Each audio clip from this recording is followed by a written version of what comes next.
Stubs.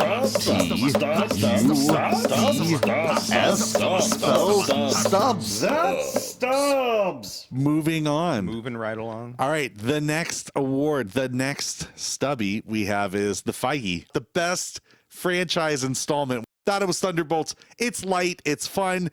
I like the cast. It's just a good romp. It's a good time. Kind of gets a little heavy at the end. You know what I mean? They take themselves seriously. I don't know. I got no complaints. Nothing against for that movie because I enjoyed it a lot. It's just that MCU stuff this year really needed to wow. They needed to get back into form compared to like previous years up through these previous phases and stuff. Man, I don't know. I don't know if it's burnout at this point because I was so jazzed at the beginning of this year about how things were going to turn out because we were getting established characters back. We were seeing returning things. Sure. We were getting something new with Fantastic Four and stuff. And I don't know. It just doesn't sit right with me and compared to like the previous stuff. Or you saying even Thunderbolts? Because to me, I felt Thunderbolts was the strongest of those three. It's the better one it's the strongest of all of the three. That's for sure. And I mean, Fantastic Four is in the middle. And Captain America is just pretty rough, man. You know what I mean? And I haven't gone. That's the problem. And I will say this: I haven't gone back and rewatched any of these. I remember when I think back about Thunderbolts, I'm like, I had a good time watching that.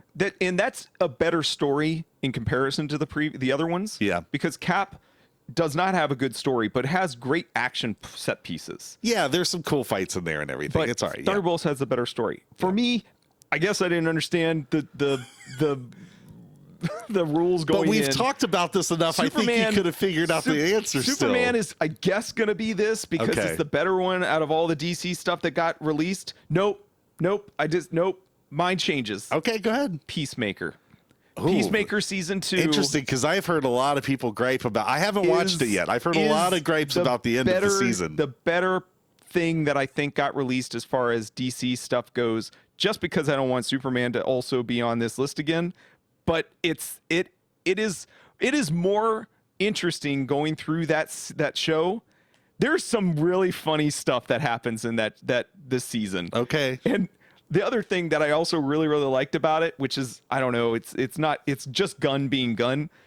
The music. He pulls some really great music pulls, stuff that I've never heard of. Yeah. That I was like, holy crap, this is a hilarious song, but very fitting for the context of this show. Yeah. You haven't seen it, have you? No, I still haven't seen it. No. It's worth it. Yeah, I mean, just some other notice, like on other mentions as far as like franchise installments. We had Jurassic Park, MCU. There was a Mission Impossible, Final Destination, Paddington, Karate Kid. Paddington 3, right? Yeah, sure, why not? I mean, people like those movies. How to Train Your Dragon count as part of the franchise, kind of, even though it's a remake. Does any of the other remakes within Disney count as a franchise? Yeah, like thing, Lilo and Stitch. There's Snow White. There has to be some form of ongoing narrative. The How to Train Your Dragon would be an interesting one. I don't know. It's a reboot. It's kind of a reboot. I don't think I would count that one because, again, there has to be some kind of... But it's going to get the sequels, I assume. Well, I mean, I don't know. I assume at some point in time. That's the problem with this year is everything feels so stale. If it's not like a remake of something, if it's not like just a retread, it's not very few new things. Yeah, well, I mean, box office kind of reflected all this. Like everything's a bit down. Maybe that's our problem because we haven't, branched out into like indie stuff. Well, I mean, no, I'm going to. I went to go see that Rental Family. Like, I'm giving things as like I try to give things a shot. But you're not going to put that up there with like the blockbuster moneymakers. Well, I mean, if it's good enough, like there was a movie last year that I was going to say, well, it was a movie called Conclave. It was on Peacock. Okay. Ray Fiennes, John Lithgow. I don't know. I mean, it was really good. And it's not obviously like a big blockbuster. You know what I mean? Like I'll take a good drama, you know what I mean? Like I'll take a good thriller. You know what I mean? Like, that's fair. But that's the problem. Spectacle is fun, but it's not required as far as I'm concerned. When you look at the grand scheme of like how people would come up with like top 10 lists or whatever for the year and everything, it's rare when you're going to get some of those smaller, or unrealized or unmarketable like movies that have just kind of fallen through the cracks, but are still really good. Yeah. I don't know. All right, moving forward. The next I have on my list is the Bayham. In honor of Michael Bay, just obviously a man who loves to direct explosions and just the worst craziness. So I just kind of associate this to the biggest, funnest time with popcorn at the movies. I still feel like this should have been called the Toretto. It could have been the Toretto. I get it. And you're not wrong. I get it. So for me, this is kind of going to be one I think you'll be surprised at my choice here. Okay. My choice is Predator Badlands. That's fine. I think it's so accessible because they've given him enough of a characterization. And obviously when you've got, what's her name? Elle Fanning in there.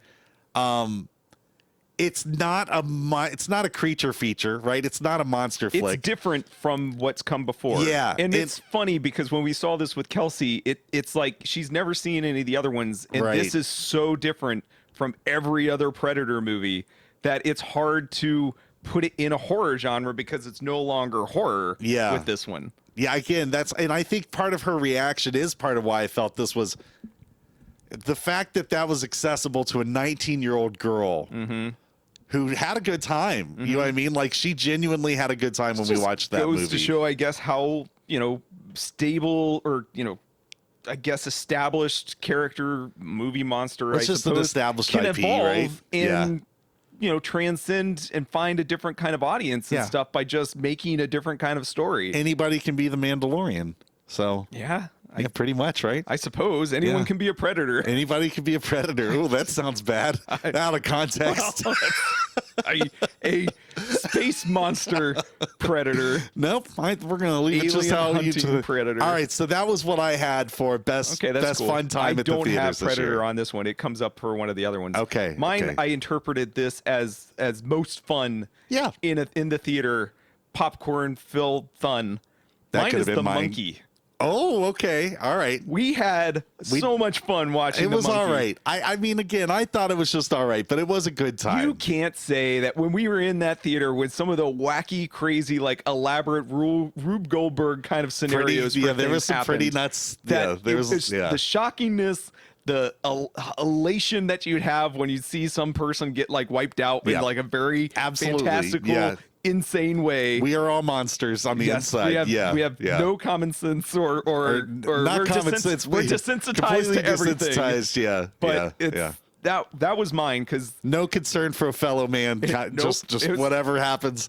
That was pretty fun. That was a good time. It was fun. Yeah, the pop. Yeah. As far as like a popcorn kind of movie, I don't even think that's a good pick. That is a good pick. Is not a. I mean, it is horror, I guess, just because that's the genre that it's in. But like, I don't think it's scary. I think it's a better Final Destination. On purpose scary. Yeah. There's no points in it. I don't think. I never felt any kind of terror or horror or anything at any point in time. There's no like on purpose jump scares or unnecessary stuff like that. It's creepy, I suppose, in some regards, but it's that's what's weird. It's just it kind of separates itself from the others in the horror genre. It's more like Evil Dead. Yeah, okay. Than it is sort of anything else. It's like, or Shaun of the Dead or anything else. It's comedy horror, I suppose. Comedy horror. Yeah, that's probably. That was a good time. We had a good time with that. That is a good pick for the Bayham. I like that one. All right. And the next one we have is the Phantom Blemish. Obviously, Phantom Menace disappointed a ton of people. So this is the biggest disappointment award. What was the other subtitle that you had? You had the Mall. We'll get to that. Yeah, that's a different one. That's a different one. Yeah. Right. We'll get there. No, it's all right. That's all right.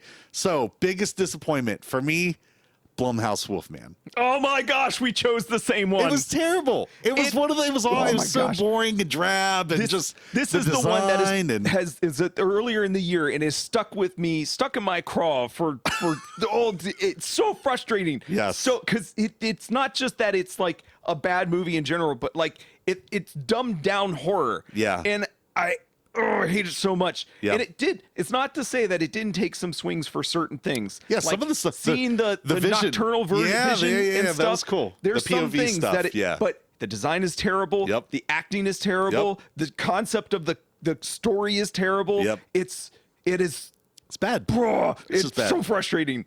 I hate it so much. And then it had such a great Blumhouse is trying to do this like resurgence of like the Universal monsters and stuff. Yeah. With Invisible Man, and there's a Mummy movie that's coming out this year. Yep. And it's so frustrating that like they're going to take these interpretations and do like a quick spin on it, but this one totally drops the ball. Yep. It's bad. Everything that is supposed to represent in terms of Wolfman lore, it's disgusting. I hate it so much. Moving on to our next one. The 2025 it's called The Darabont. I don't remember what this one in is. honor of Frank Darabont, who's just written a ton of, this is for the best drama. Okay. And he has written, obviously, and directed. We're not going to choose the same thing, but I'll be very surprised. Well, again, for me, I put Rental Family, you know what I mean? Oh, okay. Which is a drama / light comedy and all that stuff. And again, it's, I talked about it, a week or so ago. Brendan Fraser, working as an actor who goes and works and plays roles in people's lives. It's a lot of fun. It's good, man. If I would have seen just a trailer or something like this, it probably wouldn't have connected for me. But hearing you talk about it in the context of like the story and stuff, which I don't think you gave a whole lot away. No, I tried to leave a lot on the bone for people who want to go back and watch it. Sounded way more interesting than I would have given it credit for if I had just heard the concept or something like that. It's not perfect. Like, it's not perfectly executed, but it's worth a watch. Does he do a good job? Oh, he's good. Oh, yeah, he's good. Oh man, Kelsey, it just hurt my soul when man, she complained about what he looks like. I was like, you don't know. It was harsh. You don't know. It was harsh. He was amazing looking when in the early '90s and stuff. That no man could be more chiseled than he was in George of the Jungle. Yeah, and now it's just time and age. It happens. That's how 19-year-olds approach. That's a 19-year-old's view of the world, buddy. Gross. Ew, gosh. Don't mortality. Show what I mean. I don't know if James Dean would ever appeal to anyone in modern culture at all. But don't let her see anybody from the 40s or 50s. All right, so I had Rental Family as my best drama of the year. What did you have this year, buddy? So again, going back to, I didn't see a lot of things, and I definitely didn't see any dramas because I don't deal with real life stuff. I don't want to deal with feelings. I only watch things Get out when of here. It's a genre thing.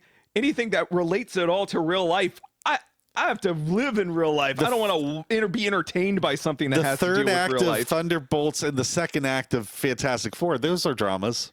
So, okay, if you're going in that line of thinking, that's where I kind of am. Okay. Mine is Sinners. Okay. Sinners, the whole beginning of that up through to the point where, spoiler alert, until it turns. If you do the turn and it ends up being a vampire movie, is all drama. Leading up to that I'm with you. Great. Okay. It is good. Learning about Michael B. Jordan's twin characters as like where they came from, where they are in their town, how they kind of like go from place to place, reconnecting with everybody so that they can open up this club and everything. Yeah. Everything up to those points and establishing all these characters, which kind of doesn't mean anything in the end when they all do get attacked and stuff, but it's great because it's great setup. You care about like everybody who's established at that point. It's awesome. Sinners is very, very good. It probably would have been one of my best movies of this year. It's a good movie. Unfortunately, because it is a horror movie, they're going to make sequels and stuff to it, which seems super, super unnecessary. I don't know, man. I feel like Ryan Coogler is not going to jump into that unless he has a really good idea. You've watched this and was like, there's no way that they're going to capitalize on this again. Yeah. You think so? Yeah, I don't think they're going to do that again. It doesn't feel like a lightning in a bottle one-off kind of thing. We're not in the days of Dusk Till Dawn getting direct DVD sequels through. There's like 4 Dusk Till Dawns, right? There's not going to be 4 Sinners, man. If we're talking about like how Nolan does one for the studio and one for himself and stuff, I don't know where this falls in with Coogler's like his stories and everything. Well, I don't think he doesn't strike me as a guy doing that. He feels like he's doing all. I don't know. It feels like at this point. If there's a sequel to it, that one would be for the studio that they kind of force his arm to do. Oh my goodness! But I really liked that movie, and it was good. And all the drama and stuff that leads up to it, regardless of, you could have removed the vampire aspect, still I think, from it. Yeah, it's still and a good then movie. had them, I don't know, with like, a racial thing at the end or something kind of occurs, and then that's what kind of like destroys their club and all that. But it would have worked just as fine. The vampires are a bonus. Yeah. That's what it, man, they're great. They're great vampires. They're established lore. They work against the rules, you know, for everything that's established for them. They look great. Yeah. It's awesome. All right. Well, not what I would have expected for a drama pick, but you know what? You bring a fair point, and I'm not gonna argue. I'm here for it. So